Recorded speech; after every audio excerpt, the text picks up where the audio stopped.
ఇక్కడ కూడా 11వ వచనంలో దేవదూతలు, సింహాసనము చుట్టూ పెద్దలు, 4 జీవులు అని వాళ్ళ రెఫరెన్స్లు ఇచ్చాడు. అయితే ఒకరోజు ప్రభు అయిన యేసు క్రీస్తు వారు మధ్యాకాశమునకు వచ్చి సంఘాన్ని ఎత్తబడే అనుభవంలోనికి తీసుకువెళ్తాడు. The rapture of the church. ఆ సంఘం ఎత్తబడిన తరువాత 7 సంవత్సరాల మహాశ్రమల కాలం ఉంటుంది. The great tribulation period. ఈ 7 సంవత్సరాల మహాశ్రమల కాలములో ప్రభువైన యేసుక్రీస్తు వారిని రక్షకునిగా అంగీకరించే యూదుల సంఖ్య 1,44,000 మంది కింద లెక్కించబడింది. అదే 7 సంవత్సరాల్లో ఈ 1,44,000 మంది భూమి మీద ఉన్నటువంటి ప్రతి దిక్కునకు కూడా వెళ్ళి ప్రభువైన యేసుక్రీస్తు వారిని గూర్చి సాక్ష్య పరిచర్య చేయగా అన్యజనులలో నుండి రక్షించబడిన వారు 9వ వచనం ప్రకారం ఎవడునూ లెక్కింపజాలని ఒక గొప్ప సమూహముగా ఏర్పడతారు. ఈ 2 సమూహాలు, యూదుల 1,44,000 సమూహం, అన్యుల లెక్కింపజాలని గొప్ప సమూహం, ఈ 2 సమూహాలు కూడా 7 ఏండ్ల మహాశ్రమల కాలములో ప్రభు అయిన యేసుక్రీస్తు వారిని రక్షకునిగా అంగీకరించిన సమూహాలు. 7 ఏండ్ల శ్రమల కాలం ముగింపులో ప్రభు అయిన యేసుక్రీస్తు వారు వచ్చి అంత్య అబద్ధ క్రీస్తును, అటుపిమ్మట అంత్య అబద్ధ ప్రవక్తను నాశనము చేసి అపవాదిని 1000 సంవత్సరాలు బంధిస్తాడు. ఆయన 1000 సంవత్సరాలు అపవాదిని బంధించి ఆ 1000 సంవత్సరాలు మనమున్న ఈ భూమి మీదనే యెరూషలేమును రాజధానిగా చేసుకొని ఆయన రాజుగా ఉండి లోకమంతా కూడా ఒకే రాజ్య పరిపాలన కింద ఉంటుంది. దానిని 1000 ఏండ్ల పరిపాలన అంటారు. 1000 ఏండ్ల పరిపాలనలో మనం ఉంటాం. ప్రభు అయిన యేసుక్రీస్తు వారిని రక్షకునిగా అంగీకరించిన మనము ఖచ్చితంగా ఉంటాం. ఆ 1000 సంవత్సరాలు మరణం ఉండదు. ఇది సంతోషించి నవ్వాల్సిన ఒక విషయం. ఎందుకు? బైబిల్ గ్రంథంలో అత్యధికంగా బ్రతికిన మనిషి ఎవరు? ఎంత? ఆయన 1000 సంవత్సరాలు మార్కు చూశాడా? ఇప్పటి వరకు ఏ నరుడైనా కానీ లేఖనముల ప్రకారం 1000 ఏండ్ల మార్కు చూశాడా? కానీ ప్రభు అయిన యేసుక్రీస్తు వారిని రక్షకునిగా అంగీకరించిన వారు 1000 సంవత్సరాల మార్కును చూసే కృప దేవుడు దయచేస్తాడు. ఆరోగ్యం అనగానే, ఆయుష్ అనగానే ఒక్కొక్కరికి ప్రాణాలు లెగిసి వచ్చేస్తాయి. ఆ 1000 ఏండ్ల పరిపాలన అయిపోయిన తర్వాత సాతాను బంధించబడి ఉన్నాడని చెప్పానే, ఆ బంధించబడిన సాతాను మళ్ళీ విడిపించబడతాడు. ఆ విడిపించబడిన తరువాత ఒక మహాయుద్ధం, భీకర యుద్ధం జరుగుద్ది. ఆ భీకర యుద్ధంలో సాతాను పూర్తిగా బంధకములతో నరకములో వెలుపటి చీకటిలో పడద్రోయబడతాడు. ఇక అక్కడితో సాతాను యొక్క కథ ముగిసిపోతుంది. ఈ సాతాను యొక్క కథ ముగిసిపోయిన తర్వాత మళ్ళీ ఈ భూమి మీద 1000 ఏండ్ల పరిపాలన జరిగించిన మనమున్నామే, మనమందరం కూడా మళ్ళీ పరలోకానికి ఎక్కిపోతాం. మీకు ఇక్కడ పాఠం అర్థమవుతుందా? ప్రభు అయిన యేసుక్రీస్తు వారు వచ్చినప్పుడు సమాధుల్లో ఉంటేనేమో సమాధులు తెరవబడతాయి, సమాధుల్లో ఉన్న ఎముకలకు మళ్ళా జీవం వస్తుంది, మహిమదేహాలు వస్తాయి. లేదా భూమి మీద బ్రతికే ఉన్నామనుకోండి, మనం ఉన్న పలంగా ఆకాశానికి, మధ్యాకాశంలోనికి ఎగిరిపోతాం. దావీదు ఏమని ప్రార్థన చేశాడు? ఆహా, నాకు రెక్కలు ఉండిన ఎడ్ల, దేనివలే? గువ్వవలే నాకు రెక్కల ఉండిన ఎడ్ల నేను ఎగిరిపోవుదనే అన్నాడు. ఎగరడానికి కుదురుద్దా? కుదరదు. మనిషికి కొంచెం ఎగరడానికి ఇష్టం ఉండదు, ఇష్టం ఉన్నా కానీ ఎగరడానికి అవకాశము లేదు. కానీ కొంచెం అందం ఉండి, కొంచెం డబ్బు ఉండి, కొంచెం పలుకుబడి ఉంటే మనిషి ఎగిరి పడతాడా? ఆ ఎగిరి పట్టడానికి ఈ ఎగిరి పట్టడానికి తేడా ఏమిటి?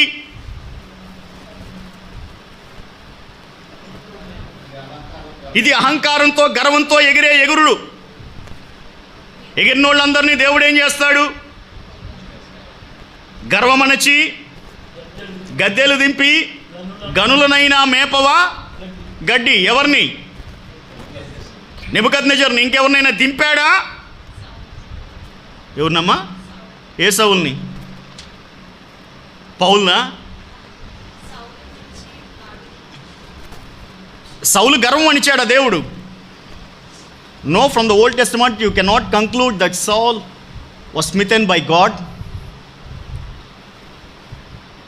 అపోస్తుల కార్యంలో ఒకరోజు హేరోదు అనేవాడు రాజవస్త్రములు ధరించిన వాడై సింహాసనం మీద కూర్చొని ఉపన్యాసము చేయిచూ ఉండగా నరులందరూ కూడా వినినవారు ఏమన్నారు? ఆహా, ఇది దేవుని స్వరమే కానీ మానవ స్వరము కాదు అన్నారు. అంటే దేవునితో పోల్చారు మనవాణ్ణి. జనాలు పొగుడుతూ ఉంటే మనకెట్టా ఉండిద్ది? సంతోషంగా ఉండిద్ది. పొగిడే వాళ్ళకి 10 రూపాయలు కానుక ఎక్కువ ఇస్తాం, అవునా? తిట్టేవాడికి ఎవడన్నా ఇస్తాడా? ఎవడు? పొగిడేవాడికి 2 ముక్కలు ఎక్కువ వేస్తారని, అంతేనా? కాదా? కాస్త ఎక్కువ సంపాదించుకోవాలంటే పేరైనా డబ్బైనా తిండైనా ఏం చేయాలి? పొగడాలి. దానికే దూపం వేయడం అంటాం. ఆ పొగిడినప్పుడు ఏమనాలి? హేరోదు, నాయనా, నేను మానవ స్వరముతోనే మాట్లాడాను, కానీ మాట్లాడించిన వాడు మాత్రం దేవుడు అని సమస్త ఘనత మహిమ ప్రభావములు ఎవరికి చెల్లించాలి? దేవునికి చెల్లించకుండా ముసిముసి నవ్వులు నవ్వుకుంటా నన్నే బాగా పొగుడుతున్నారని చెప్పి మురిసిపోగానే ఒక దేవదూత వచ్చాడు. ఈ హేరోదును వేలుతో ఇట్లా ముట్టాడు. అప్పటి వరకు ఆరోగ్యంగా ఉన్న వాని శరీరంలోకి పురుగులు వచ్చాయి. ఆ పురుగులు పడి చచ్చాడు. గర్వం అనిచాడా? అణచలేదా? అనిచాడు కదా. రైట్. ఇశ్రాయేలీల ప్రవక్తలను వెంటాడి చంపిన యెజబేలు గర్వం అనిచాడా లేదా?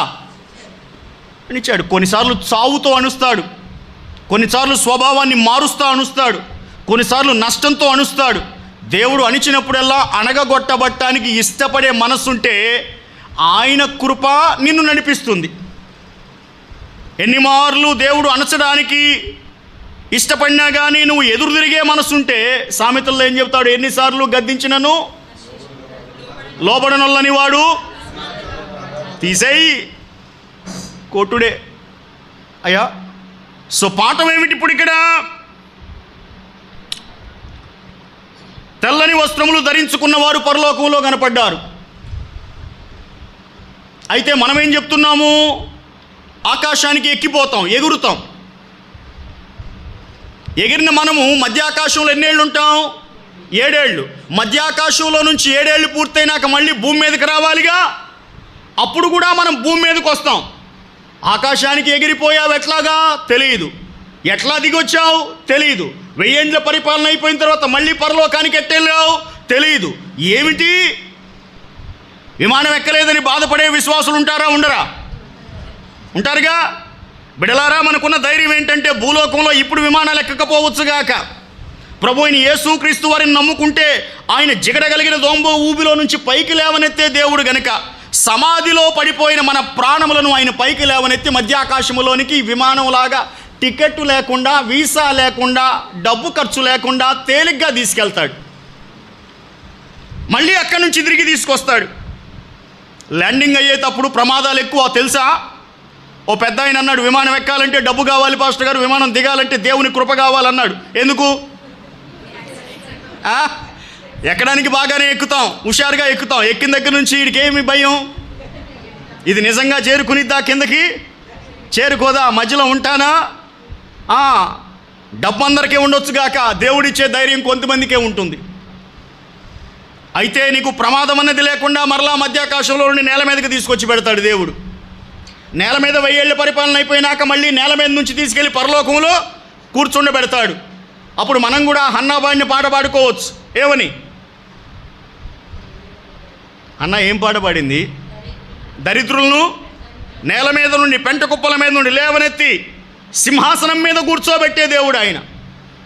అయ్యా, మనం అట్లా వెళ్ళి పరలోకంలో ఉంటాం. చివరికి 1000 ఏండ్ల పరిపాలన అయిపోయిన తర్వాత, 1000 ఏండ్ల పరిపాలన అయిపోయిన తర్వాత పరలోకంలో యుగ యుగాలు ఉంటాం మనం. 1 రోజు 2 రోజులు, 1 సంవత్సరం 2 సంవత్సరాలు టైం పీరియడ్ లేదు. ఇక యుగ యుగాలు, నిత్యత్వం అంటారు దాన్ని, infinity according to mathematical language. ఆ ఇన్ఫినిటీలో ప్రభు అయిన యేసుక్రీస్తు వారితో మనం ఉంటాం. నా ప్రశ్నకు జవాబు చెప్పండి. మనం ఇన్ఫినిటీలో, నిత్యత్వంలో ప్రభు అయిన యేసుక్రీస్తు వారితో పరలోకంలో ఉన్నప్పుడు మనతో పాటు దేవదూతలు కూడా ఉంటారా? ఉండరా? మనుషులు ఒక్కళ్ళే ఉంటామా? దేవదూతలు కూడా కలిపి ఉంటారా? దేవదూతలు కూడా కలిపే ఉంటారు కదా.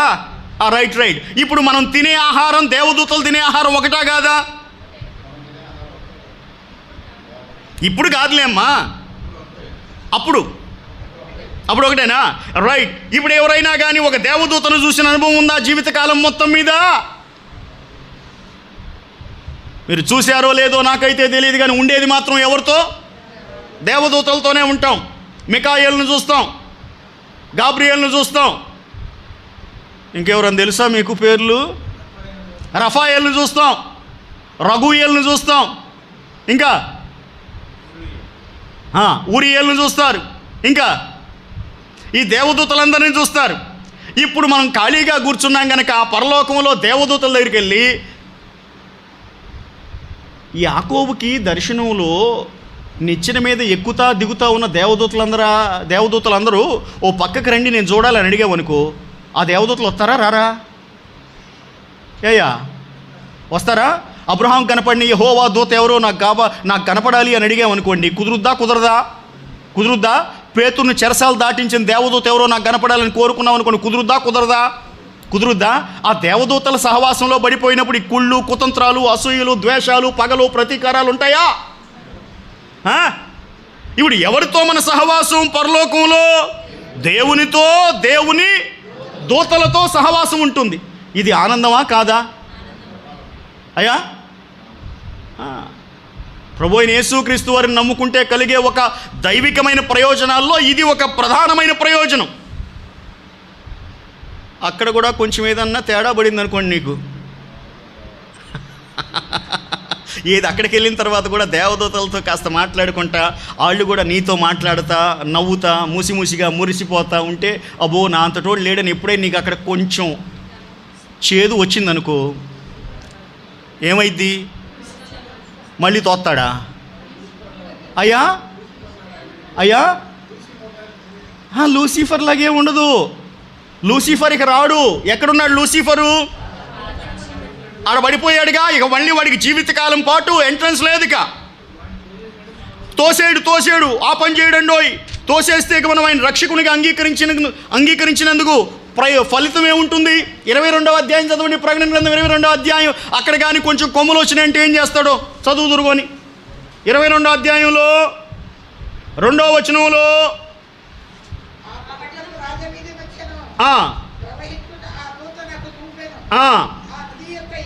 ఆ నది యొక్క అవతల జీవవృక్షం ఉండెను. అది నెలకు ఫలించుచు 12 కాపులు గాయను. ఆ వృక్షం యొక్క ఆకులు జనములను స్వస్థపరచుటకై వినియోగించును. అంటే దాని అర్థం ఏంటి? ఆకులు జనాల్ని స్వస్థపరుస్తాయంట. ఎక్కడ? పరలోకంలో. ఏ ఆకులు? జీవవృక్షం యొక్క ఆకులు స్వస్థపరుస్తాయంట. ఆకులు స్వస్థత అంటే ఏముండాలి అన్న? ఇది చీకటి ఏం చెప్పాలంటే ఏముండాలి?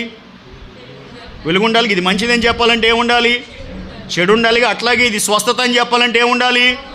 రోగం ఉండాలి.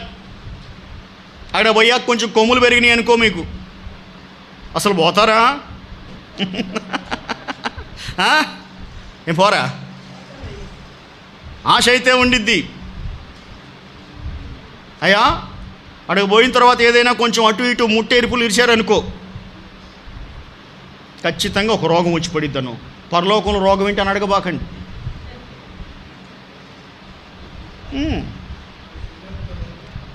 మీకు విషయం చెప్పనా? రోగం వచ్చినోడికి ఏముంటాయి? రోగం వచ్చినోడి ఎమోషన్స్ ఎట్లుంటాయి చెప్పండి నాకు. బాధ అంటే అయ్యా నీరసంగా ఏదో పోగొట్టుకున్నట్టున్నారా? బాధ, భయం. ప్రకటన గ్రంథం మొత్తం చదవండి. ఎక్కడైనా పరలోకంలో రోగం ఉండదని రాసాం. మొత్తం చదివి చెప్పండి. ఎందుకు రాయలేదంటే ఇదే కారణం. మనుషులం కదా, శరీరంలో లేవు. అయినా కానీ దేవుణ్ణి చూశాక, దేవదూతలను చూశాక కొంచెం సో మొత్తం మీద పాఠం ఏమిటంటే, ప్రియమైన దేవుని బిడ్డలారా, పరలోకం ఎప్పుడూ ఖాళీగా ఉండదు. ఎవరుంటారు పరలోకంలో? దేవుని దూతలు ఉంటారు, దేవుని ప్రజలై ఉన్నటువంటి సంఘము, పరిశుద్ధులు ఉంటారు. పరలోకం ఎప్పుడు కూడా జనములతో నిండిపోయి కళకళలాడుతూ ఉండే ప్రదేశం.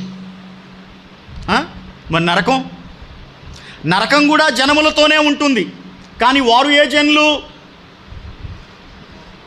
నరకములో ఉన్నవారికి పరలోకములో ఉన్నవారికి తేడా ఏమిటి?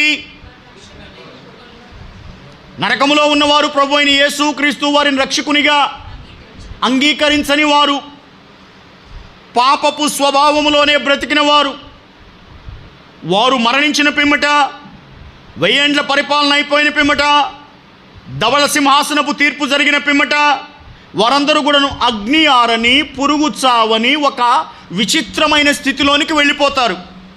వెలుపటి చీకటి అని ఉందా బైబిల్లో? చీకటి ఉందా? నా ప్రశ్నకు జవాబు చెప్పండి. అగ్ని ఉంటే వెలుగు ఉండాలా, చీకటి ఉండాలా? వెలుగు ఉండాలి కదా. కానీ నరకంలో అగ్ని ఉంటుంది కానీ వెలుగుండదు. అగ్ని ఉంటుంది కానీ వెలుగుండదు, చీకటే ఉండిద్ది. ఎలా సాధ్యం? పర్వతాలను మైనములాగా కరిగించేవాడికి అగ్ని ఉంచి అగ్నిలో వెలుగుకు బదులుగా చీకటి ఉంచడం అసాధ్యమా? అయ్యా సారు, పొగ ఉండటం వల్ల అస్సలు మీరు ఎక్కడైనా చూసుకోండి, బైబిల్ మొత్తం మీద నరకంలో వెలుతురంటూ ఉండదు. చీకటి, వెలుపటి చీకటి, పండ్లు కొరుకుట, ఏడుపు, అదేనా రాసింది? రైట్, అదే.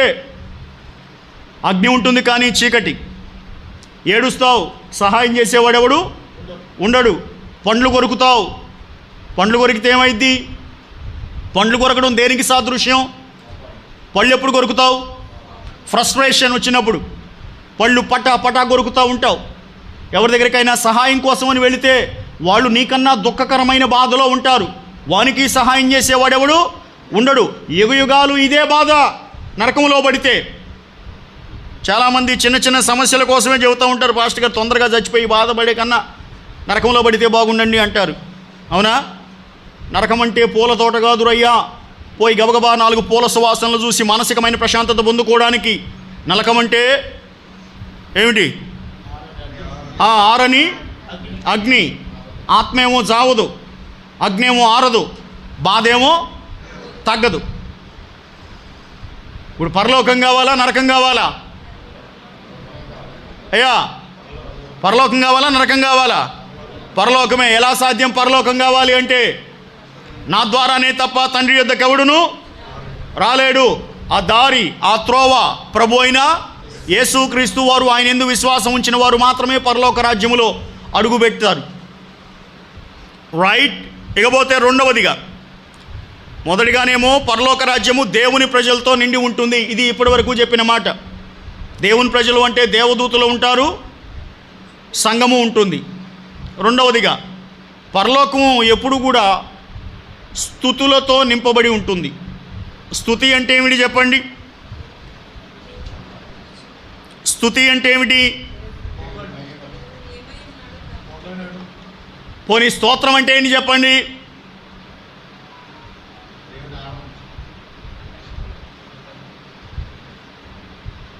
ఆరాధించడం అన్నా కానీ అర్థం చెప్పాలి, కాస్త అర్థమయ్యే భాషలో. స్తుతి అంటే ఏమిటి? స్తోత్రం అంటే ఏమిటి? తెలివిగల్లా వాళ్ళ మాటలన్నీ చెప్పకూడదు, సాధారణంగా అర్థమయ్యే భాషలో మాట్లాడండి. అమ్మా, ఆయన పేరు. స్తుతి అంటే ఆయన పేరు. దేవుని పొగట్టం. ఏమని? ఏమని పొగడేదా దేవా,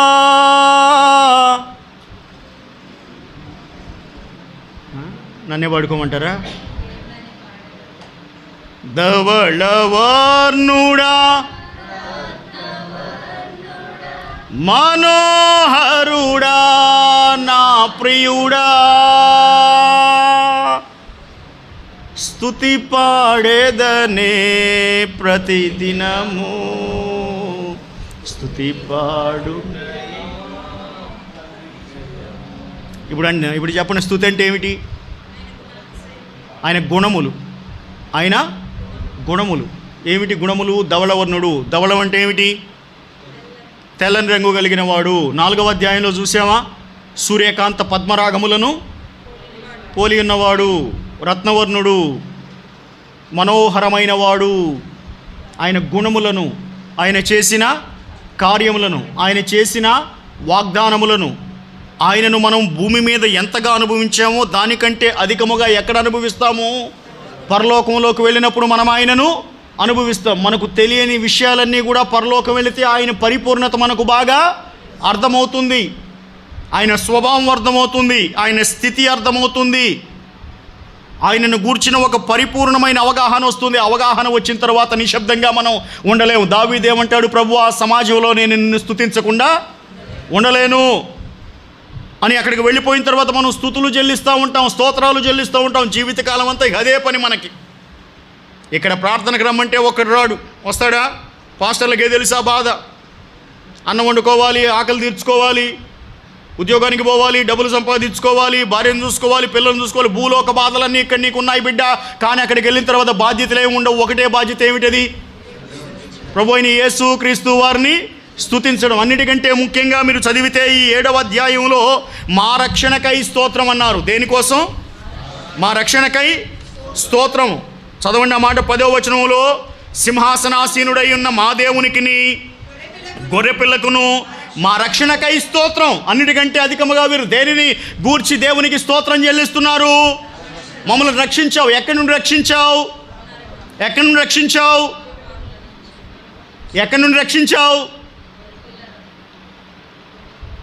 అమ్మా? ఎలా రక్షించాను కదా, ఎక్కడి నుండి రక్షించావు? ఇంకా ఇంకా ఇంకా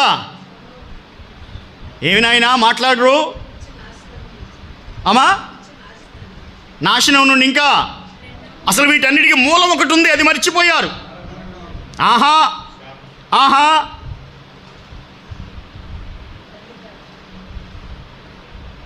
ఇంకా దేని నుండి ఆయన మనలను రక్షించాడు? రక్షణ అసలు ఎక్కడ మొదలవుతుంది? What is the beginning point of salvation?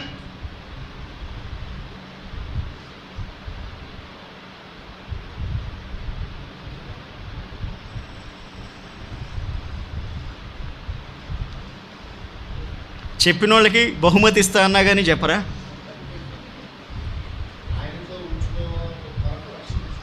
ఎందుకోసం అని కాదన్నా, అసలు ఎక్కడి నుండి రక్షించాడు?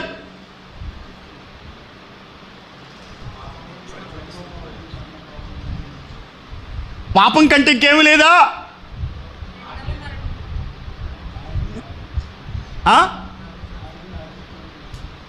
ఆహా రక్షణలో ఉండాల్సినటువంటి ఫండమెంటల్ పాయింట్ ఏమిటంటే, రక్షణ ఎక్కడ మొదలవుతుంది అంటే, ఆయన మనలను దేవుని ఉగ్రత నుండి రక్షించాడు. దేవుని ఉగ్రత మూలముగానేగా పాపం చేసిన వాడికి ఏమొచ్చింది? శిక్ష. లేకపోతే అసలు రక్షణ అవసరం ఏమన్నుందా? లేదు కదా. ఈ 7 ఏండ్ల మహాశ్రమల కాలములు కూడా వచ్చేదేమిటి? దేవుని ఉగ్రతే కదా. వీరు ఎక్కడి నుండి రక్షించబడ్డారు? ఈ లెక్కింపజాలని మహా గొప్ప సమూహము దేవుని ఉగ్రత నుండే కదా. రక్షణ అనేది దేవుని ఉగ్రత నుండి మనము తప్పించబడ్డాం. ఆ దేవుని ఉగ్రతలోనే వస్తాయి పాపము, శాపము, మరణము, ఇవన్నీ కూడా అందులో భాగమే. ఒక మాటలో చెప్పాలంటే ఆయన మనలను దేవుని ఉగ్రతలో నుండి రక్షించాడు, తప్పించాడు. అందును బట్టి మా దేవునికి స్తోత్రం కలుగునుగాక అని వాళ్ళు పాట పాడారు. ఇప్పుడు చెప్పండి, సంఘంలోకి వచ్చిన తర్వాత ఏ పాట పాడాలి? స్తుతి పాట ఎందుకు పాడాలి? దేవుణ్ణి పొగడాలి గనక, ఆయన గుణలక్షణములను పొగడాలి గనక. మనకు తెలిసిన మానవ భాషలో మనం ఆయనని పొగుడుతాం. అసలు మొత్తం ఆరాధన మొత్తం మీద ఒక్క పాయింట్ కూడా రక్షణ గురించి నువ్వు ప్రస్తావించకపోతే అది ఆదివారపు ఆరాధనగానే కాదు. ఆదివారపు ఆరాధనలు ఎందుకు కూడుకోవాలి? సమాజంగా ఎందుకు కూడుకోవాలి ఆదివారపు ఆరాధనలో? ఆయన మనలను దేవుని ఉగ్రత నుండి రక్షించాడు గనక. ఎఫెసీ పత్రిక 2వ అధ్యాయంలో చెప్పిన మాట ఏమిటి? ఏలైనగా అపరాధముల చేతను పాపముల చేతను చచ్చిన వారై ఉండగా క్రీస్తుతో కూడా బ్రతికించెను. స్వాభావికముగా దైవోగ్రతకు మనము పాత్రులమై ఉండగా, దేనికి పాత్రులము? దేవుని ఉగ్రతకు మనం పాత్రులమై ఉండగా ఆ ఉగ్రతలో నుండి ఆయన మనల్ని విడిపించాడు. సో ప్రభు ఎక్కడ మనల్ని రక్షించాడు అంటే దేవుని ఉగ్రత నుండి రక్షించాడు. రక్షించినటువంటి దేవునిని స్తుతించాల్సి వచ్చినప్పుడు ఘనముగా స్తుతించాలా, అలవాటుగా స్తుతించాలా, లేకపోతే ఆచారంగా స్తుతించాలా? ఎట్టా ఘనం అంటే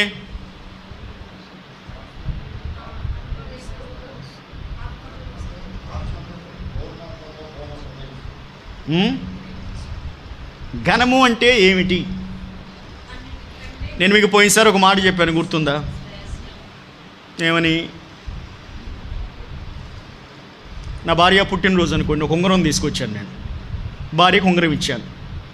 ఆడవాళ్ళకి ఉంగరాలు ఇస్తే ఆనందమా కాదా? కదా. ఆనందంతో పాటు అనుమానం కూడా ఉంది. ఎందుకు ఇచ్చావు అని అడిగింది. ఏం చెప్పాము? అదేంటమ్మాయి, నువ్వు నా భార్యవు కదా, ఇవాళ నేను నీ పుట్టినరోజుకి ఇచ్చాననుకో, రేపు నువ్వు నా పుట్టినరోజుకి ఇస్తావు, అందుకోసం ఇచ్చాను అన్న. ఏమనిద్ది? వద్దులేనిద్దా? ఎందుకు? ఆమె కూడా నీకు పెట్టడం ఇష్టం లేదా?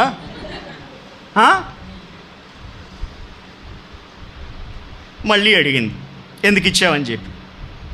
అదేంటి పిచ్చిదానా, నువ్వు నా భార్యవు గనక ఇచ్చానన్న. అప్పుడేమనిద్ది?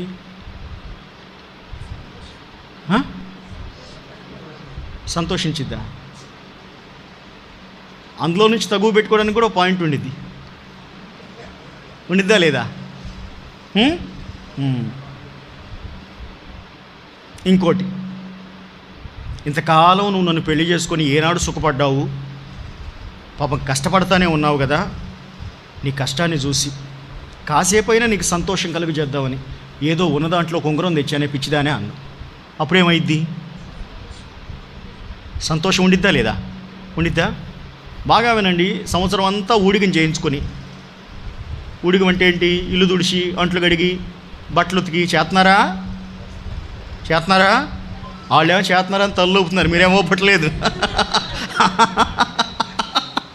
ఈ చేసిన ఆమెని 3 రోజులు కానీ ఊటీకి తీసుకెళ్ళి అంట్లు కడిగిచ్చే పని లేకుండా, బట్టలు ఉతికిచ్చే పని లేకుండా, ఊడ్చే పని లేకుండా, హోటల్ భోజనం పెట్టించి, ఏసీలో ఉంచి, ట్రైన్లో దిప్పి వచ్చేటప్పుడు విమానం ఎక్కించుకొచ్చావనుకో, మళ్ళీ సంవత్సరం దాకా మాట్లాడిద్దా? మాట్లాడదు కదా. మనం ఏం చేస్తాం? ఈ 3 రోజుల ఖర్చుకి 10,000 అయింది, 20,000 అయింది అని చెప్పి అసలు ఆడికి తీసుకుపోం. అంతేనా? ఎప్పుడైనా కోపం వస్తే యాతేసిద్దేమని ఇత్తునే తినబడ్డా దగ్గర నుంచి నీకు నేను చేసి చేసి చేసి చేసి దేనికి తోడు ఏమైనా రోగాలు రుచులు వచ్చినాయి అనుకోండి అక్క, అప్పుడు నువ్వు బాగా దెప్పి పుడుతారు కదా. ఏమని? నీకు చేసి చేసి నా ఒంట్లో బలమంతా అయిపోయింది, మొత్తం నువ్వే పిండేసావు అంటాడు. సరే, పాఠం ఏంటంటే అసలు ఆ కథ చెప్పడం వెనకాల ఉద్దేశం ఏంటంటే, ఇప్పుడు భార్యకి గిఫ్ట్ ఇచ్చేటప్పుడు ఏ ఉద్దేశంతో ఇస్తాం మనం? నటన లేని యథార్థవంతుడైతే నిజంగా భార్యను ప్రేమించిస్తాడు, అంతేనా? ఆదివారపు ఆరాధనకు వచ్చేటప్పుడు దేవుణ్ణి పొగడాలి. ఏ ఉద్దేశంతో పొగడాలి? అయ్యా దేవా, మమ్మలను ఉగ్రత నుండి తప్పించావు గనక, రక్షణలోకి నడిపించావు గనక, పరలోకానికి వారసులుగా చేసావు గనక నీకు వందనాలు అని యథార్థమైన హృదయంతో అతను దేవునికి ఆరాధన చేస్తాడు, స్తోత్రం చెప్తాడు, స్తుతి చెల్లిస్తాడు, పాటలు పాడుతాడు. వాడు పాటలు పాడుతూ ఉంటే తెలియకుండానే పరిశుద్ధాత్మని ప్రసన్నత అనుభవిస్తూ ఉంటాం మనం. వాళ్ళు పాటలు పాడుతూ ఉంటే కొట్టేవాడికి కూడా ఊపు వచ్చింది, అవునా? రైట్. భార్యాభర్తలు తగువాడుకున్నారు. ఏది? ప్రార్థనకు వచ్చే ముందు బండి మీద మాట్లాడుకోలేదు. బ్రదర్ ఈ వరుసలో కూర్చున్నాడు, సిస్టరు ఈ వరుసలో కూర్చుంది. ఇప్పుడేమో పాట పాడమని ఇచ్చావు. ఏం పాట పాడిద్ది?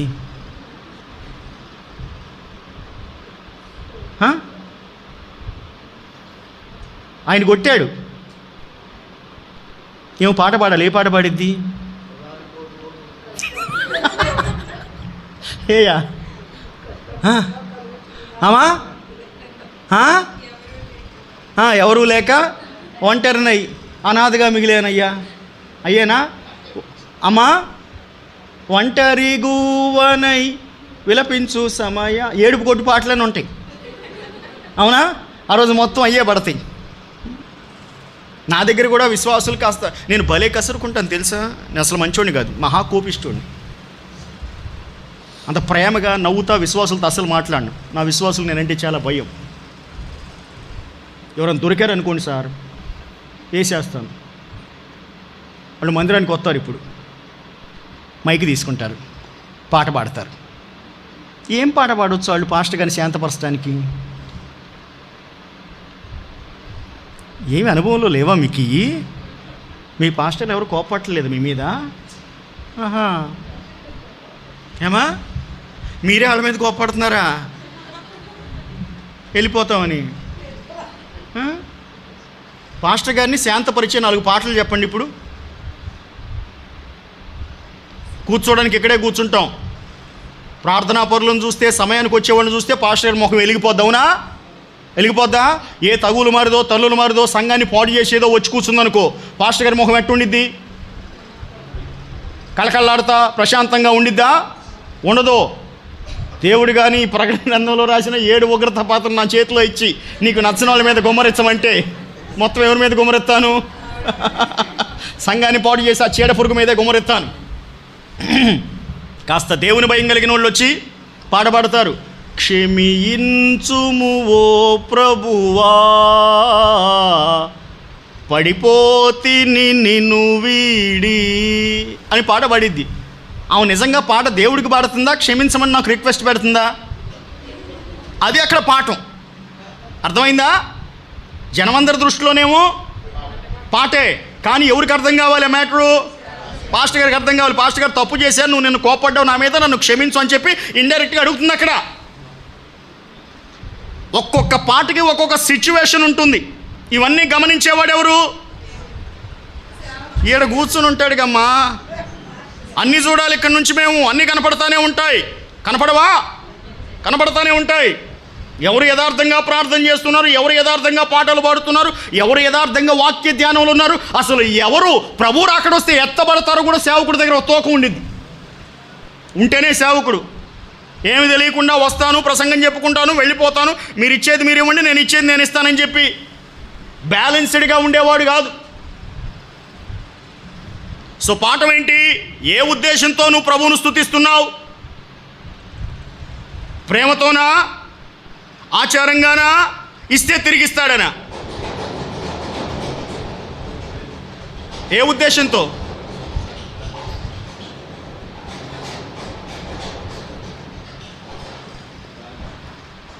ఏ ఉద్దేశంతో స్తుతించాలి? ప్రేమ కలిగిన ఉద్దేశంతోనే ఆయనను స్తుతించాలి. ఆయనను స్తుతిస్తూ ఉన్నప్పుడు ఆయన మనలోని ప్రేమను చూశాడు అంటే మన స్తుతుల మీద ఆసీనుడు అయిన దేవుడు పరవశించిపోతాడా? పరవశించడా? పరవశిస్తాడు కదా. ఇంకొక మాట చెబుతాను, బాగా వినండి. నాకు బాగా లడ్డు అంటే ఇష్టం అనుకుందాం. మీరు బాగా లడ్డూలు తయారు చేయగలుగుతారు. మీరు లడ్డూ తయారు చేశారు, మీ చేతితో లడ్డు తీసుకొచ్చి నాకు ఇచ్చారు, కానీ తీసుకొచ్చిన చేతి నిండా కూడా గజ్జి ఉంది. గజ్జి ఉంటే ఏమైంది?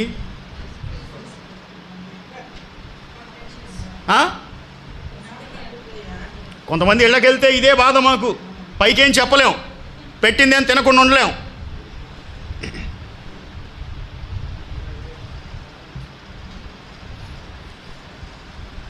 మత్స్యకారుల ఇళ్ళకి వెళ్ళాం. మత్స్యకారులు అంటే ఎవరు? చేపలు పట్టేవాళ్ళు. బకెట్లో నీళ్ళు ఉన్నాయి, పచ్చేపలు కడుగుతుంది. పచ్చేపలు అంటే ఏంటి? బతికున్నాయే కదా. రైట్, బతికున్న చేపలు కడుగుతుంది. ఏ వాసన వచ్చింది? నీసు వాసన వచ్చిద్దా? తోమేది బూడిదేసి తోమేది పాస్టర్ గారిని చూసి వందనాలు చెప్పింది. ఈ కడిగే చేతులు తీసుకొచ్చి బకెట్లో ముంచింది. ఈ బకెట్లో ఉన్నటువంటి ఆ చేతులు ఇదిలించుకుంది, కుండలోకి పోయింది, గ్లాస్ తీసుకుంది, నీళ్లు తెచ్చింది, పాస్టర్ గారికి ఇచ్చింది. తాగాల వద్దా?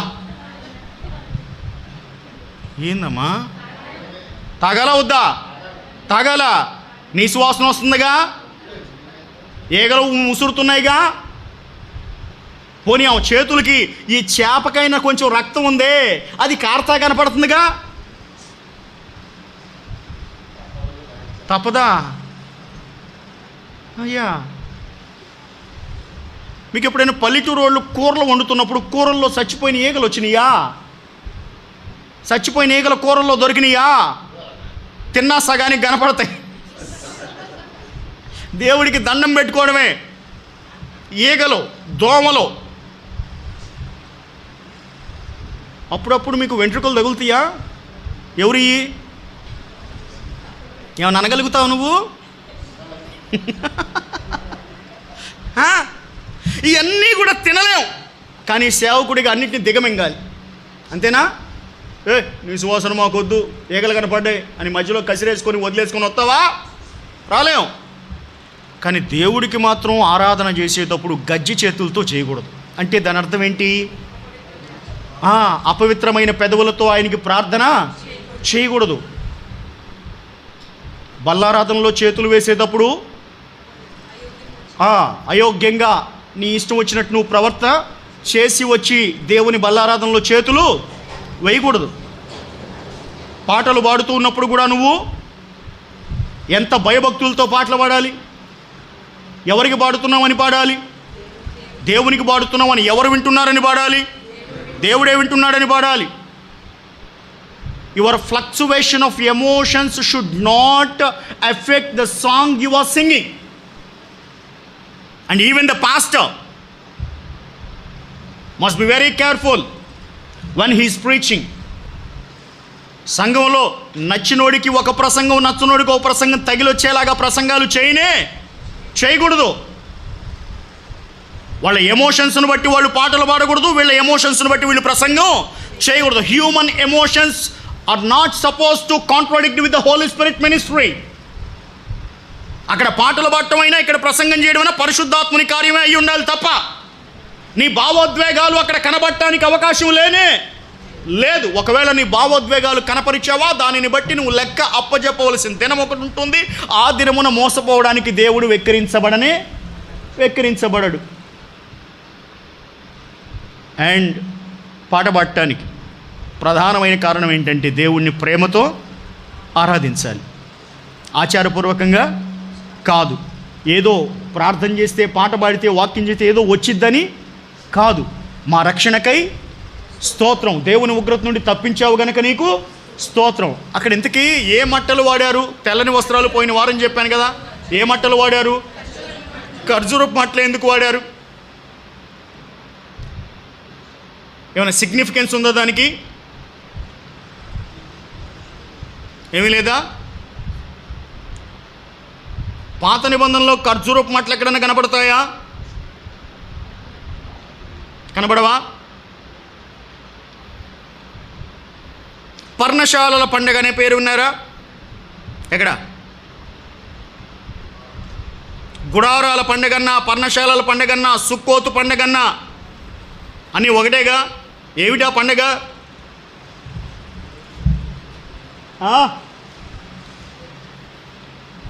పండుగకు సంబంధించిన వివరాలు ఎవరని చెప్పండి.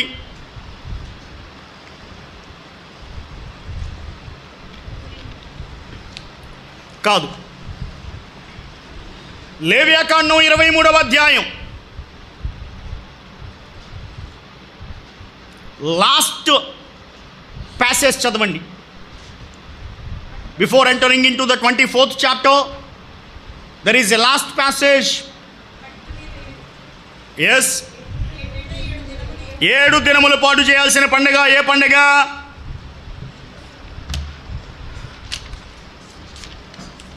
ఇరవై 23వ అధ్యాయం లేవియాకాండం ఎన్నో వచనం? 23వ అధ్యాయం 39వ వచనం నుండి చదివితే, 7వ నెల 15వ దినమున మీరు భూమి పంటను కూర్చుకొనగా 7 దినములు యెహోవాకు పండగ ఆచరించాలి. మొదటి దినము విశ్రాంతి దినము, 8వ దినము విశ్రాంతి దినము.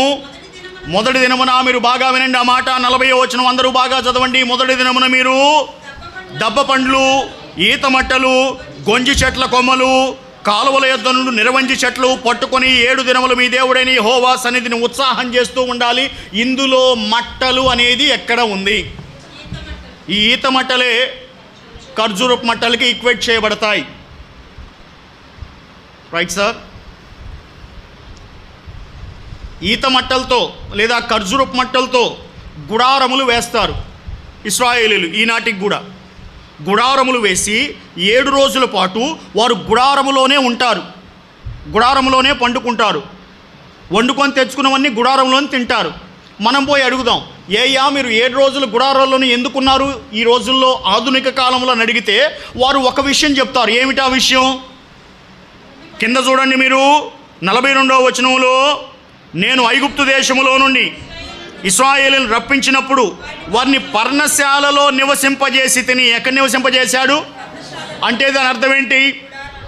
ఇశ్రాయేలు ప్రజలు 45 సంవత్సరాల ప్రయాణములో, 45 సంవత్సరాల అరణ్యయాత్రలో మోషే నాయకత్వంలో ఎక్కడైనా కానీ స్థిరమైన నివాసములు ఏర్పాటు చేసుకున్నారా? మరి ఏమిటి వారి నివాసాలు? గుడారాలు, పర్ణశాలలు. ఆ గుడారాలు వారు మట్టలతో ఏర్పాటు చేసుకున్నారు. ఆ మట్టలతో ఏర్పాటు చేసుకుని ఒక ప్రదేశం నుండి ఇంకో ప్రదేశానికి వెళ్ళేవారు. వెళుతూ ఉన్నప్పుడు ఈ పర్ణశాలలు, ఈ గుడారాలు వాళ్ళు పీక్కొని వెళ్ళేవాళ్ళు.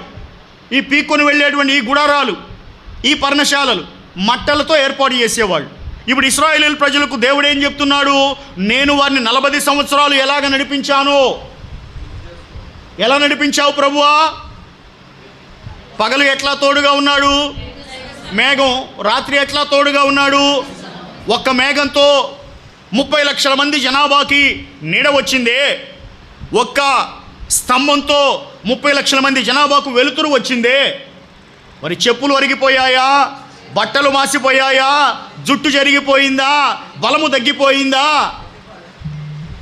40 సంవత్సరాలు ఏ శత్రువు అయినా కానీ వీళ్ళని జయించగలిగాడా? ఏ ప్రకృతి వైపరీత్యమైనా వీరిని నాశనం చేయగలిగిందా? దేవుడు 40 సంవత్సరాలు వారి అరణ్య ప్రయాణాన్ని ఎలాగున కాపాడి నడిపించాడో దానికి గుర్తు ఈత మట్ట, ఖర్జూరపు మట్ట.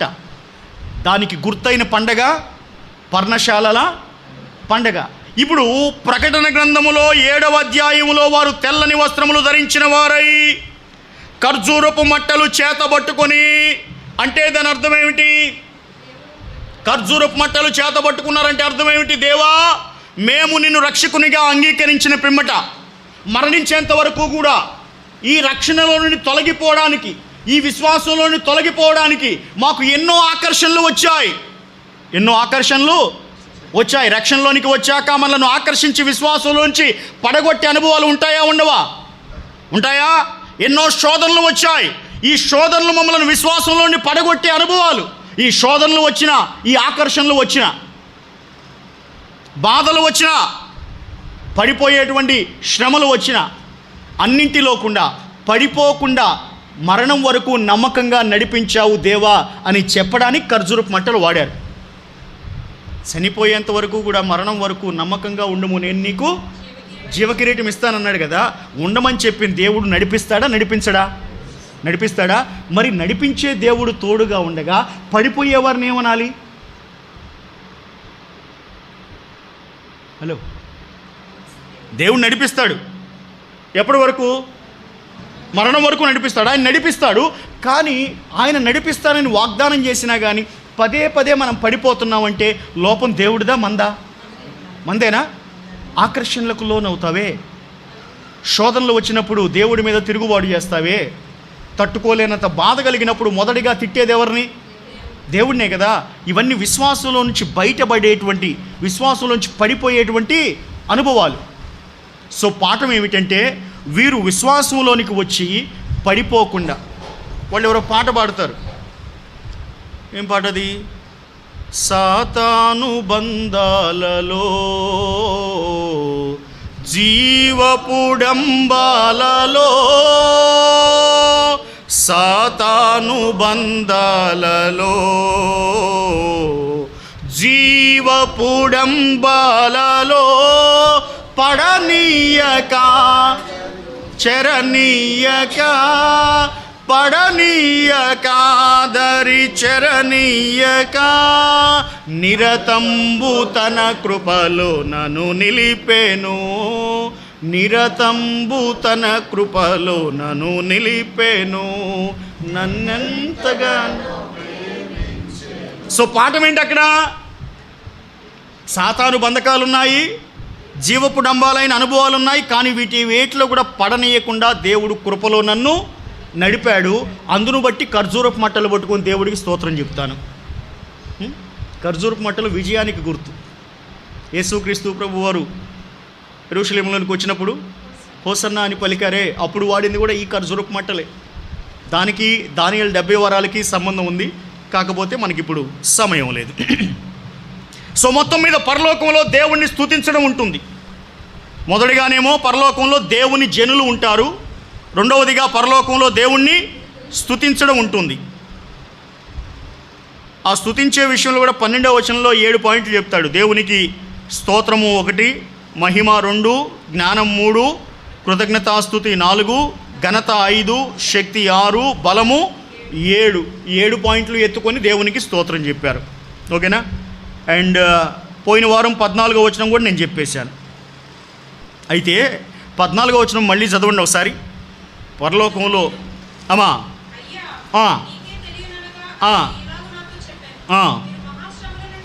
వీరు మహాశ్రమల నుండి వచ్చిన వారు. చాలు చాలు, ఎవరంట వీరు? శ్రమల నుండి వచ్చారు అంటే శ్రమలలో ఉన్నవారా, శ్రమలు దాటుకొని వచ్చినవారా? ఇక శ్రమలకి వీళ్ళకి ఏమైనా సంబంధం ఉందా? లేదు కదా. పరలోకంలో శ్రమలు ఉండవు, పరలోకంలో శ్రమలు ఉండవు. ఏ శ్రమ అయినా కానీ భూమి మీదనే. ప్రభువుని నమ్ముకుంటే కలిగే ఇంకో దైవికమైన ప్రయోజనం, ఇక్కడ పడే బాధలేవి కూడా నీకు పరలోకంలో ఉండనే ఉండవు. అగ్నిగుండములో నుండి వచ్చారు అంటే అగ్నికి వారికి ఇంకా సంబంధం ఏమైనా ఉందా బయటకు వచ్చాక? లేదు. ఐగుప్తులో నుండి బయటకు వచ్చారంటే వారికి ఐగుప్తుకు సంబంధం ఉందా? చెరసాలలో నుండి బయటకు వచ్చారంటే చెరసాలకి వాళ్ళకి ఇంకేమైనా సంబంధం ఉందా? సింహపు బోన్లో నుండి వచ్చారంటే సింహాల బోనికి వారికి ఏమైనా సంబంధం ఉందా?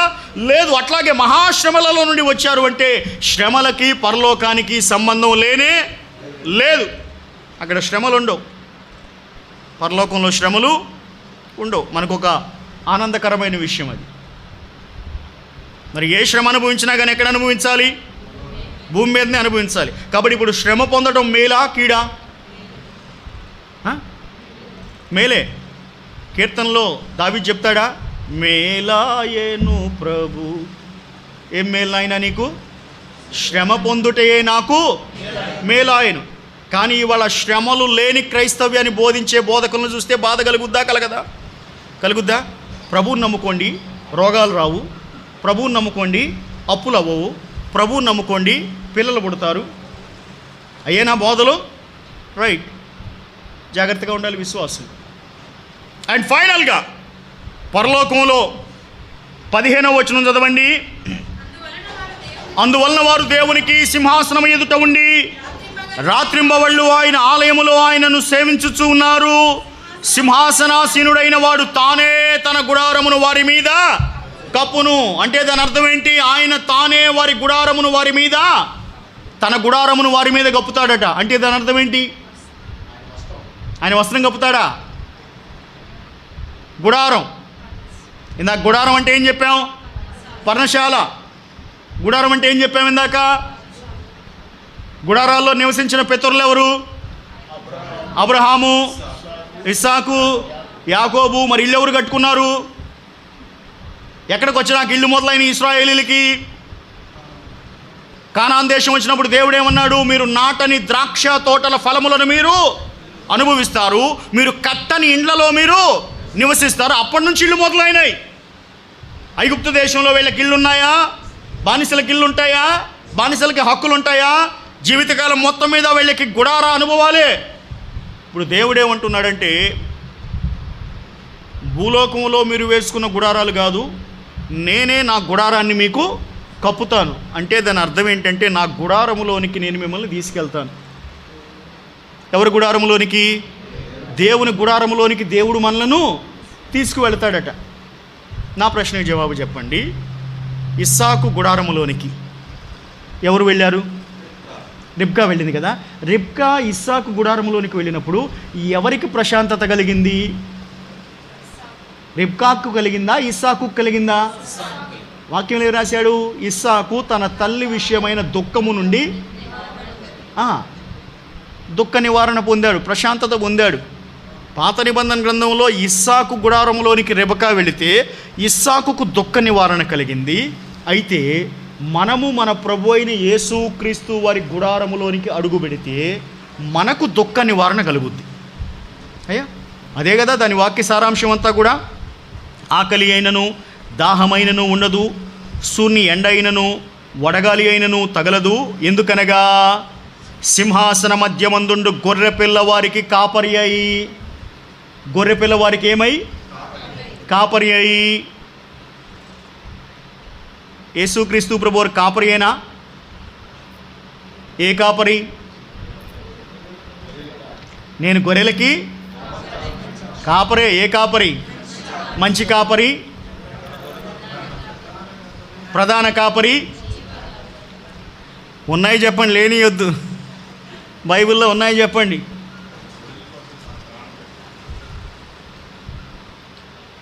యేసుక్రీస్తు ప్రభు వారికి ఇచ్చిన 3 బిరుదులు ఉన్నాయి కాపరి అనే విషయంలో. కొత్త నిబంధనలు ఏమిటి? మంచి కాపరి, ప్రధాన కాపరి, గొప్ప కాపరి. 3 ఉన్నాయా? గుర్తున్నాయా? ఉన్నాయా? రైట్. ఆ కాపరి 17వ వచనంలో గొర్రెపిల్ల వారికి కాపరి అయి. ఇప్పుడు చెప్పండి, మన కాపరి ఎవరు? ప్రభు అయిన యేసుక్రీస్తు వారా? రైట్. పాత నిబంధనలో సింహాన్ని చంపిన వాళ్ళు ఎంతమంది ఉన్నారు? మొదట ఆయన ఎవరో చెప్పండి. మీరు వరుస తప్పి చెప్పకూడదు ప్రసంగం. మొదట దావీదా, సంసోనా? సంసోనేగా. 2 దావీదు. ఇంకెవరిని ఉన్నారా? అయ్యా దావీదు అనుచరులలో ఉన్నవాని పేరేమిటి? బెనాయా. దావీదు అనుచరుడు బెనాయా. కాస్త ప్రశాంతంగా మీరు ఆలకించండి. సంసోను చంపిన సింహం సంసోనుకు ఎదురొచ్చింది, బొబ్బరించుచూ వచ్చింది. అప్పుడు దానిని సంసోను చంపాడు. దావీదు చంపిన సింహం మందలో ఉన్న గొర్రెను పట్టుకొని పోతుంది, అందుకు దావీదు దానిని చంపాడు. అన్నగారు, బెనాయా చంపిన సింహం గురించి చెప్పండి. బావిలో దాగుకొని ఉన్న సింహం అది. ఎక్కడ? బావిలో దాక్కున్న దాన్ని ఎతికి మరీ చంపాడు. ఎవరు? బెనాయా. ఈ మూడిట్లోకెల్లా అత్యంత కోపంగా ఉండే సింహం ఏది? ఎందుకు బావిలో ఉన్నది? సంసోను ఎదురుపడిన సింహం కోపంగా ఉండిద్దా? దావీదు ఎదురుపడిన సింహం కోపంగా ఉండిద్దా? బెనాయా ఎదురుపడిన సింహం కోపం ఉంటుందా? ఎందుకు? అది ఎదురుగా వచ్చింది, సంసోన్తో పోరాటం చేసింది. సంసోను మేక పిల్లను చీల్చినట్లుగా చీల్చాడు. అరణ్యంలో ఉండాల్సింది బావిలోకి వచ్చి దాక్కుంది. దాన్ని బెనాయా పోయి చంపాడు. కానీ దావీదు కేసు చూడండి మీరు. దావీదుకి ఉన్న మంద చిన్న మంద, పెద్ద మంద? చిన్న మందే కదా. చిన్న మంద కనుక నా ప్రశ్నకు జవాబు చెప్పండి. చిన్న మందని బాగా చూసుకోవచ్చా, పెద్ద మందని బాగా చూసుకోవచ్చా? చిన్న మందనేనా? మరి ఎందుకు అంతా మందలుగా పెద్ద మందలుగా పరిగెడతారు? ఊరకు అడుగుతున్నాను.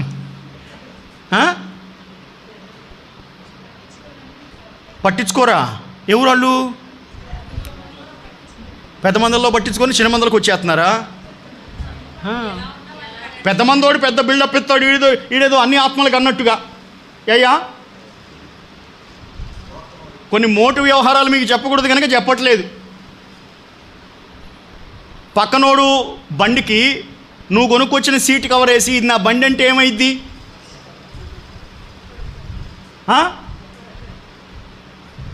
ఏమంటారు దాన్ని చెప్పండి. బండి నువ్వు కొన్నావా? కిస్తీలు నువ్వు పెట్టావా కట్టడానికి? పెట్టలేదు. అడు కొత్త బండి కొనుక్కుంటే నువ్వేం కొనుక్కొచ్చేవాడికి?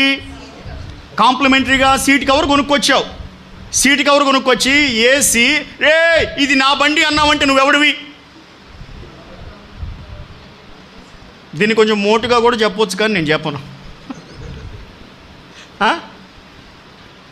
నీ పొరుగు వానిది ఏదియో ముందు వరుసలో ఉంటారు వీళ్ళంతా. ప్రభు దగ్గర తీర్పు తీర్చేటప్పుడు యారా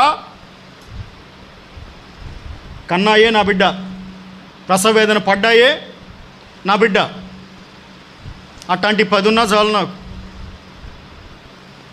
సర్లే, దావీద్ది చిన్న మందా పెద్ద మందా? చిన్న మందే కదా. చిన్న మంద, ఆఖరోడా పెద్దోడా దావీదు? చివరోడు, కడగూటి వాడేనా? Right right right right right. దావీదుకున్న వరం ఏమిటి? గొర్రెలు మేపేటప్పుడు ఎట్లాగా? ఏ వాయిద్యం బాగా వచ్చు? సితారాకి. ఎన్ని తీగలు ఉన్నాయి సితారాకి? 10 తంతుల. రైట్ రైట్, 10 తంతుల సితారా. పచ్చగడ్డి దగ్గర గొర్రెలను వదిలాడు.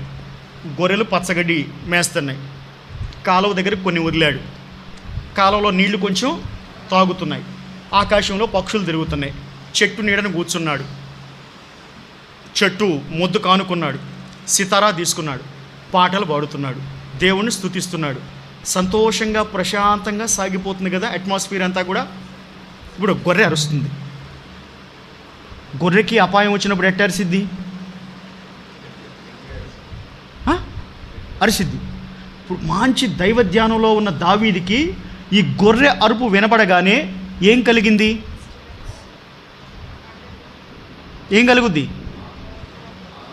దైవ ధ్యానానికి ఆటంకం కలిగిందా లేదా? అభ్యంతరం కలిగిందా లేదా? 22వ కీర్తన మీరు చదవండి ఒకసారి. 22వ కీర్తనలో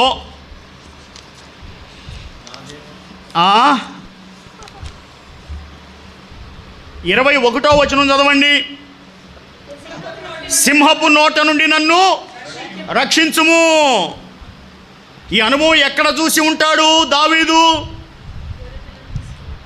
ఈ సింహం తన మందలో ఉన్న గొర్రెపిల్లను నోటి కరిచి పట్టుకొని పోతుంటే దాని ఆర్తనాదం ఎలా వినపడింది దావీదుకి? కాపరి కాపరి, సింహము నోట్లో నుండి నన్ను రక్షించు. గొర్రె దొరికిన సింహం వేగంగా పరిగెత్తుద్దా నిదానంగా పరిగెత్తుద్దా? వేగంగా పరిగెత్తిద్దే. దైవ ధ్యానం అభ్యంతరం పడినటువంటి దావీదు. మీ ప్రశ్నకు జవాబు చెప్పండి, నా ప్రశ్నకు జవాబు చెప్పండి. మీరు నిద్రపోతున్నారు మంచిగా, 2 రోజుల నుంచి నిద్ర లేదు. నిద్రపోయే మీ దగ్గరికి డీప్ నిద్రలో ఉన్నప్పుడు, గాఢ నిద్రలో ఉన్నప్పుడు ఎవరైనా వచ్చి అలారం పెట్టాడు అనుకోండి చెవు దగ్గర, ఏమైద్ది? నిద్ర భంగం అయిద్దా? లేకపోతే నిద్రను డిస్టర్బ్ చేసినందుకు కోపం వచ్చిద్దా? కోపం వచ్చిద్దా? కోపం వచ్చినప్పుడు అలారం పెట్టిన పిల్లోడు పరిగెత్తుతూ ఉన్నాడు అని మనం చేస్తామా చేయమా? ఒక్క అడుగులో చేస్తావా? సేమ్ దావీదు సిచ్యువేషన్ కూడా అదే. దేవుని ధ్యానాన్ని అభ్యంతరపరిచే సింహమా, నువ్వెంత బలంగా పరిగెత్తినా సరే నీకంటే నేను ఇంకా వేగంగా పరిగెడతాను. నువ్వు నా మందలో ఉన్న గొర్రెను పీక్కుపోవటం కాదు, నా దైవ ధ్యానాన్ని కూడా నువ్వు అభ్యంతరం కలుగు చేసావు గనక అని ఆ సింహానికి ఎదురెళ్ళి నిలబడినప్పుడు, సింహము దావీదు ఎదురెదురుగా ఉన్నప్పుడు ఎవరికి ఎక్కువ కోపం?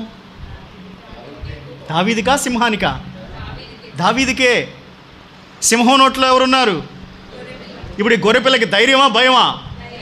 అసలు ముందు బతుకుతామా లేదా అనేది కాదు, ఎవరు కనపడ్డారు? కాపరి కనపడ్డాడు కనుక ధైర్యం. అంతేనా? అదే పాఠం. యేసుక్రీస్తు ప్రభువారు దావీదుకు మాదిరిగా ఉన్న కాపరి. సింహము సాతాను. గర్జించు సింహం వలె ఎవరిని మృంగుదుమా అని అటు ఇటు తిరుగులాడుచూ ఉన్న అపవాదికి సాదృశ్యం. గొర్రెవరు? గొర్రెవరు? మనమే గొర్రెలం. ఇప్పుడు చెప్పండి, మంచి కాపరి తన గొర్రెల కొరకు ప్రాణం పెట్టాడు. సింహపు నోట్లో నుండి నన్ను విడిపించాడు. విడిపించిన దేవుడు నా మరణం వరకు కూడా నన్ను మరలా లోకంలో పడిపోకుండా నడిపించాడు. నడిపించిన దేవుడు మరణించిన తర్వాత కూడా మరలా మధ్యాకాశంలోనికి నన్ను తీసుకుపోయాడు. మధ్యాకాశంలో తీసుకుపోయిన దేవుడు మరలా 7 ఏళ్ల తర్వాత భూమి మీదకి తీసుకొచ్చి 1000 ఏండ్ల పరిపాలనలో నన్ను రాణిగా ఏలుబడి చేసే కృప దయచేశాడు. 1000 ఏండ్ల పరిపాలన అయిపోయిన తర్వాత మరలా పరలోకం తీసుకెళ్ళి ధవళ సింహాసనపు తీర్పు దగ్గర ఆయన నన్ను నిలవబెట్టాడు. నిలవబెట్టి నాకు పరలోక రాజ్యంలో దేవదూతలతో సమానమైన స్థాయిని దయచేశాడు. దయచేసిన దేవుడు నాకు గుడారంలాగా నన్ను తన గుడారంలోనికి చేర్చుకున్నాడు. చేర్చుకుంటే ఆ మాట చూడండి, గొర్రెపిల్ల ఏ వారికి కాపరి అయి, గొర్రెపిల్ల ఏ వారికి కాపరి అయి ఎక్కడికి నడిపించాడు? కాపరి అయి జీవ జలముల బుగ్గ యొద్దకు వారిని నడిపించును. 23వ కీర్తన చెప్పండి. యెహోవా నా కాపరి, నాకు లేమి కలగదు. కరుణ చేయుచున్నాడు, శాంతకరమైన జలముల యొద్దకు ఆయన నన్ను. ఆ జలముల యొద్ద ఏమున్నది? శాంతి, ప్రశాంతత ఉన్నది.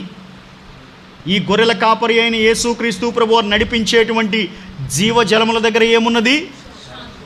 జీవమున్నది.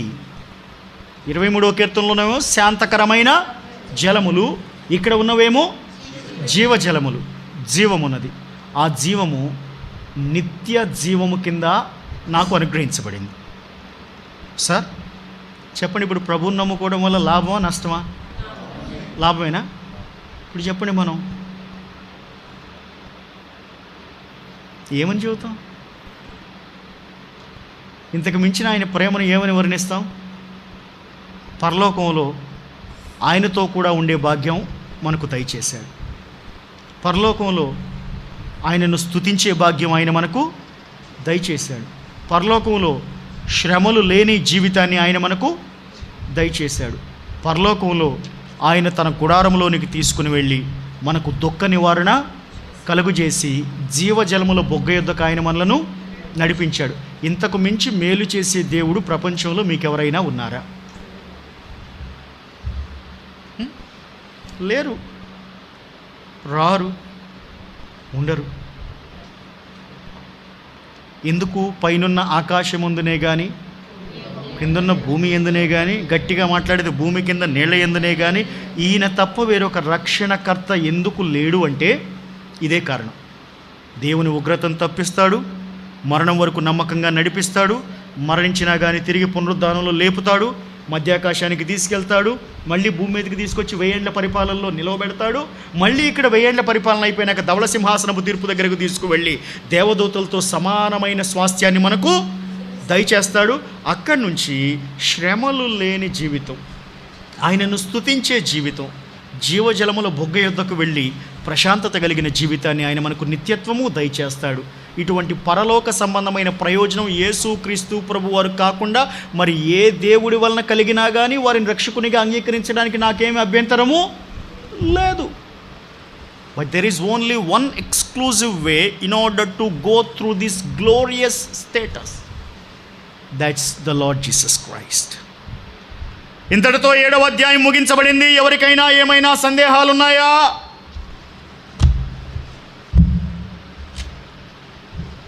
ఇప్పటి వరకు ప్రకటన గ్రంథం 7 అధ్యాయాలు చెప్పడం జరిగింది. ఎవరికైనా ఏమైనా సందేహాలున్నాయా? అవును, భూలోకంలో బాధలు పడ్డ వాళ్ళందరికీ కూడా బాష్ప బిందువు ఆయనే దుడుస్తాడు.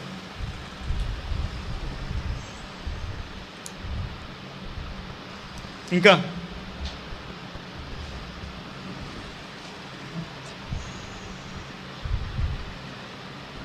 ఏమీ లేవా సార్ 7వ అధ్యాయంలో మీకు?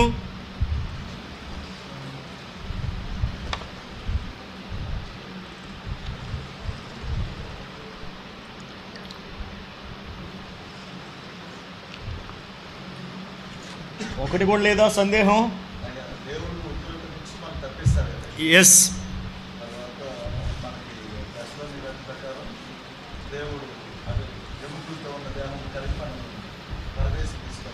అవును,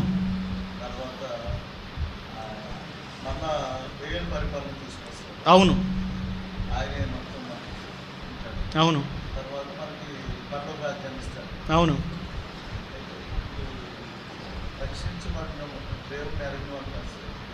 దేవుని ఎరగని వారు తీర్పు పునరుద్ధానంలో లేపబడతారు. తీర్పు పునరుద్ధానం అంటే ఎప్పుడు జరుగుద్ది? 1000 ఏళ్ల పరిపాలన తర్వాత జరుగుద్ది. Right sir. తీర్పు అందరికీ ఉంటుంది. రక్షణ పొందిన వారికి కూడా తీర్పు ఉంటుంది. ఎందుకంటే వారి వారి స్థాయి నిర్ణయించబడేది. అయ్యా, రక్షణ పొందగానే అందరూ మురిసిపోతూ ఉంటారు, అవునా? అలా కాదు. రక్షణ పొందిన తర్వాత నీ ఆత్మీయ జీవితాన్ని దేవుడు తూకం వేస్తాడు.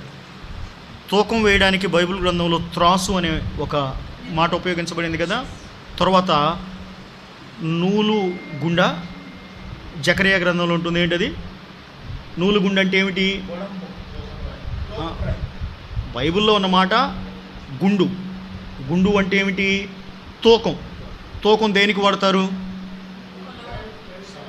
గోడ సరిగ్గా ఉందో లేదో చూడటానికి వాడతారు. అట్లాగే నీ ఆత్మీయ జీవితం కూడా రక్షణ పొందిన దగ్గర నుండి సరిగ్గా ఉందో లేదో కొలవడానికి దేవుడి దగ్గర ఒక తూకం ఉంది, క్యానోన్ అంటారు. ఆ తూకంతో దేవుడు నీకు కొలత వేసి పరలోకంలో ఏ స్థాయి నీకు ఇవ్వాలో నిర్ణయిస్తాడు. రక్షణ పొందిన వాళ్ళకి తీర్పు ఉంటుంది, రక్షణ పొందని వాళ్ళకి తీర్పు ఉంటుంది. అయ్యా, రైట్. ఉగ్రత, 7 ముద్రలు, 7 బూరలు, 7 పాత్రలు, అవన్నీ కూడాను రక్షణ పొందకుండా, రాకడలో ఎత్తబడకుండా విడవబడిన వారి మీదకి దేవుడు పంపించే ఉగ్రత. Right sir. పెద్దల్లో ఒకడు ఐ కెనాట్ ప్రిడిక్ట్. 1,44,000 మంది. అవును సార్. ప్రిడిక్ట్ చేయడం కాదు, అది ప్రిడిక్షన్ కాదు, అది దేవదూత అపోస్తులైన యోహానుకు చెప్పిన సంఖ్య. ఆ వివరం అంతా కూడా యోహాను చూడలేదు, కానీ దేవదూత చెప్పగా విన్నాడు. క్వశ్చన్ మార్క్ ఏమిటంటే, దేవదూతలు అబద్ధాలు చెప్తారా?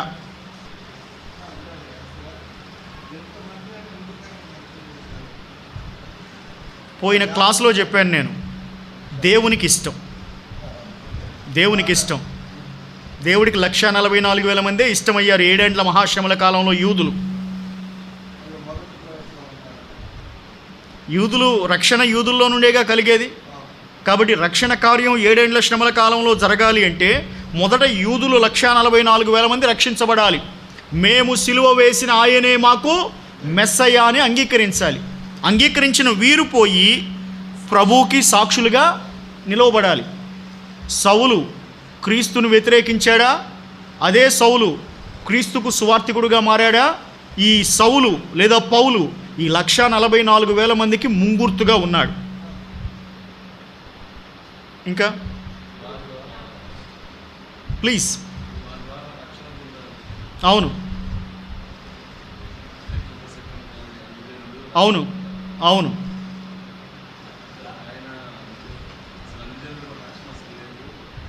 ఏడేండ్ల శ్రమల కాలంలో రక్షణ లేదని బోధిస్తారు.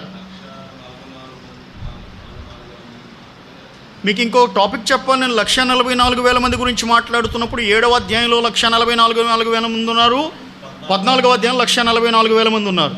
ఇప్పుడు ఎవరినైనా కానీ అడగాల్సిన ప్రశ్న ఏంటంటే, ఈ 2 గుంపులు ఒకటేనా, 2 వేరు గుంపులు అని అడగండి అనా. తర్వాత అన్ని జనుల దగ్గరికి వద్దాం.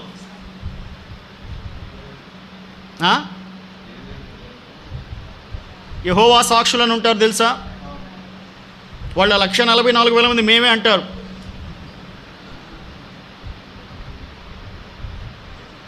కొంతమంది సంస్థల పేర్లు నేను చెప్పకూడదు,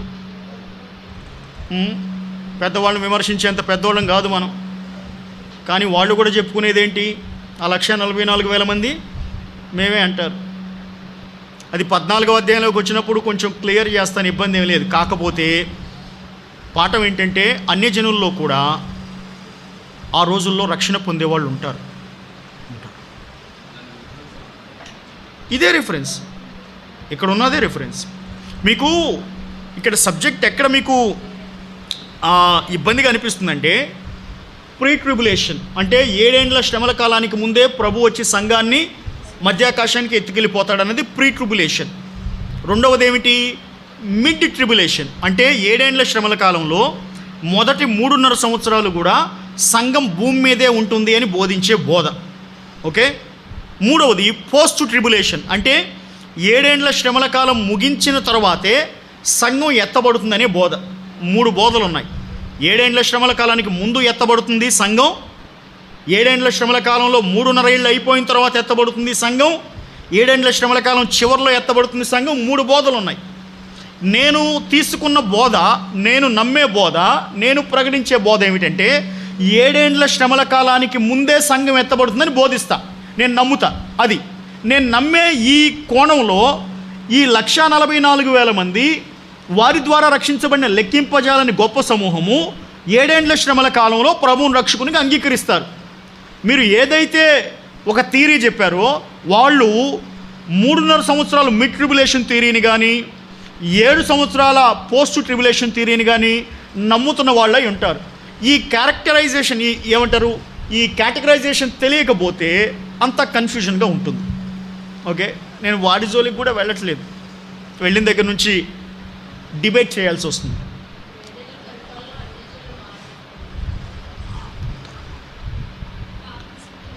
అమ్మా అది నిర్ధారణ చేయలేం మనం.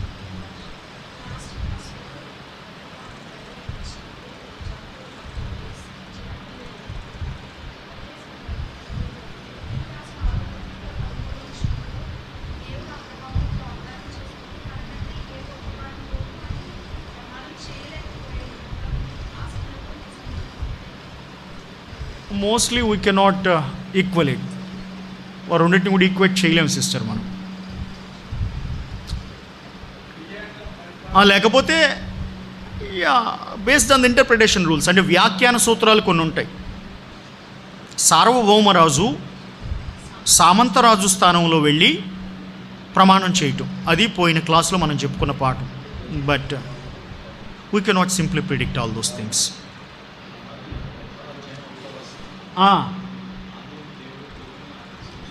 అవును అవును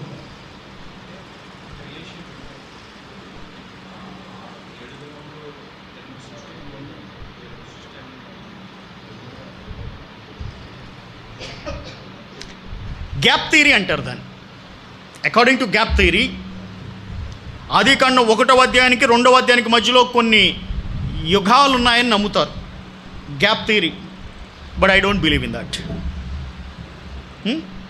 1వ వచనానికి 2వ వచనానికి మధ్యలో ఆదికాండం 1వ అధ్యాయంలో కొన్ని వేల సంవత్సరాల గ్యాప్ ఉందని నమ్ముతారు. ఆ గ్యాప్లోనే సాతాను సృజించబడ్డాడని, దేవదూతలు సృజించబడ్డారని, దేవునిపైన తిరుగుబాటు చేశారని అదంతా ఒక థియరీ రాశారు. But I don't believe in that. And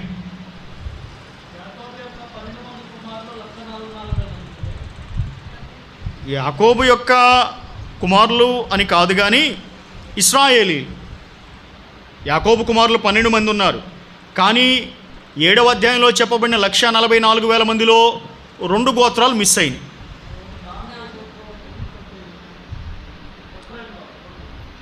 అవును అవును ఎందుకు మిస్ అయినాయి అన్నవి 2 వారాల క్రితం క్లాస్లో చెప్పాను. వాళ్ళకి బదులుగా ఎవరిని వేశాడు? యోసేపు గోత్రాన్ని, లేవి గోత్రాన్ని వేశాడు. దానుకు బదులుగా లేవి గోత్రాన్ని ఎందుకు వేశాడు, ఎఫ్రాయిముకు బదులుగా యోసేపు గోత్రాన్ని ఎందుకు వేశాడు అన్నది 2 వారాల క్రితం క్లాసులో చెప్పానన్న. అవును, ప్రధానమైన కారణం కూడా చెప్పాను. I don't want to repeat that statement now. ఇంకా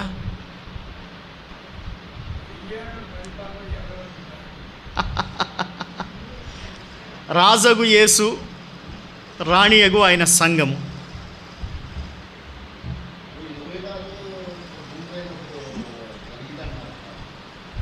మీకు ఇంకొక పాఠం కూడా చెప్పాలి నేను. పరలోకం అంటే ఎన్ని స్థలాలు?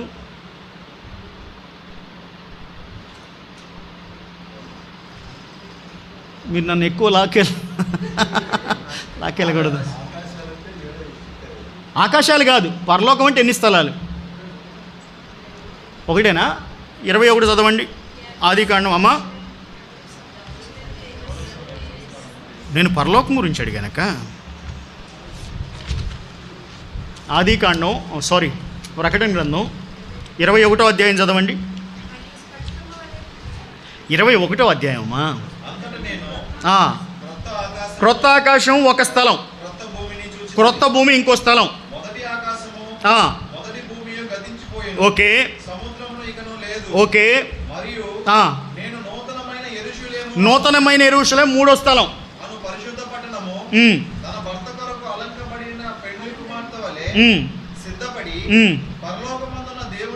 పరలోకం నాలుగో స్థలం. అది పాఠం.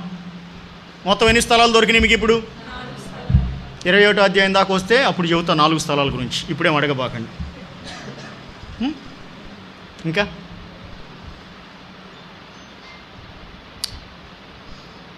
అన్నీ అయిపోయినాయి అనుకుంటున్నాను నేను.